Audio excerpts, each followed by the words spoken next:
നമസ്കാരം. അപ്പോൾ ഇന്ന് മുട്ട വെച്ചിട്ട് നല്ലൊരു തിക്ക് ഗ്രേവി ആയിട്ടുള്ളൊരു കറിയാണ്. സിമ്പിളാണ് കേട്ടോ. അപ്പോൾ അത് ഉണ്ടാക്കാനായിട്ടാണെങ്കിലും ഭയങ്കര ഈസിയാണ്. ഇതിലധികം മസാലക്കുത്തൊന്നും ഇല്ലാത്ത ഒരു മുട്ട ഗ്രേവി. അപ്പോൾ അതിന് വേണ്ടിയിട്ട് ആദ്യം തന്നെ ഇതുപോലെ ഒരു പാൻ വെച്ചെടുക്കാം. ഇനി ഇതിലേക്ക് ഒരു അല്പം വെളിച്ചെണ്ണ ഒഴിച്ചെടുക്കുന്നുണ്ട്. വെളിച്ചെണ്ണ ഒരു ഇച്ചിരി കട്ടയായിട്ടിരിക്കുകയാണ് കേട്ടോ, അതുകൊണ്ടാണ്. ഇനി ഇതിലേക്ക് 1/2 ടീസ്പൂൺ മുളക് പൊടി, 1/4 ടീസ്പൂൺ മഞ്ഞൾപ്പൊടി, 1/2 ടീസ്പൂൺ മസാല പൗഡർ, 1/2 ടീസ്പൂൺ കുരുമുളക് പൊടി, കുറച്ച് ഉപ്പും.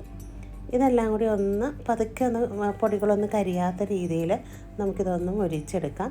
ഇനി ഇതിലേക്ക് മുട്ട പുഴുങ്ങി വെച്ചിട്ടുണ്ട് കേട്ടോ, ഒരു 6-7 എണ്ണം എടുത്തിട്ടുണ്ട്. അത് ഇതിലേക്ക് ഇട്ട് കൊടുത്തിട്ട് ഒന്ന് ഫ്രൈ ആക്കിയെടുക്കുക, ഒന്ന് ചിറ്റിച്ചെടുത്താൽ മതി.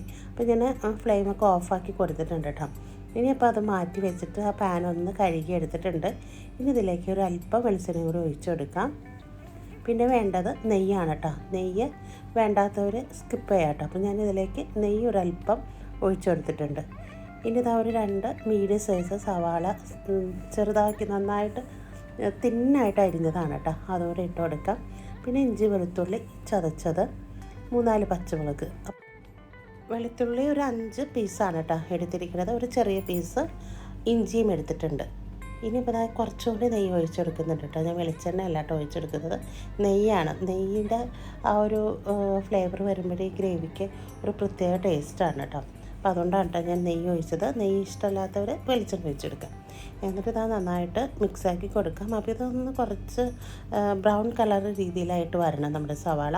അപ്പോൾ നല്ലപോലെ മൊഴിഞ്ഞിട്ടുണ്ട്. ഇനി ഇതിലേക്ക് ഒരു ടീസ്പൂണോളം കാശ്മീരി ചില്ലി പൗഡറും, കുറച്ച് കുരുമുളക് പൊടിയും, മസാല പൗഡറും, പിന്നെന്താ മഞ്ഞൾപ്പൊടി. ഇത്രയാണ് കേട്ടോ നമ്മളിതിലേക്ക് പൊടികളായിട്ട് ചേർക്കുന്നത്.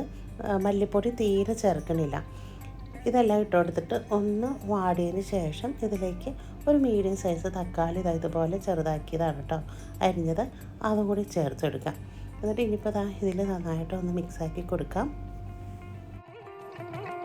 ഇനി ഇതിലേക്ക് ഒരു 1/2 ടീസ്പൂണോളം ഉപ്പാണ് കേട്ടോ ചേർത്ത് കൊടുക്കുന്നത്. എന്നിട്ട് നന്നായിട്ട് ഇതൊന്ന് മിക്സാക്കി കൊടുക്കാം. തക്കാളി സവാളയും കൂടി നന്നായിട്ടൊന്ന് വഴന്ന് വരണം. ഇനി ഒരു 1/4 കപ്പ് തിളച്ച വെള്ളം ഒഴിച്ചു കൊടുക്കുന്നുണ്ട്.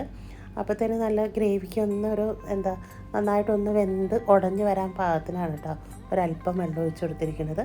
അതൊന്ന് കുഴഞ്ഞ് വന്നതിന് ശേഷം ഇതിലേക്ക് ഒരു 1/2 ടീസ്പൂണോളം കട്ടത്തൈര്, പുളിയില്ലാത്ത കട്ടത്തൈരാണ് കേട്ടോ ഞാനിതിലേക്ക് ചേർക്കുന്നത്.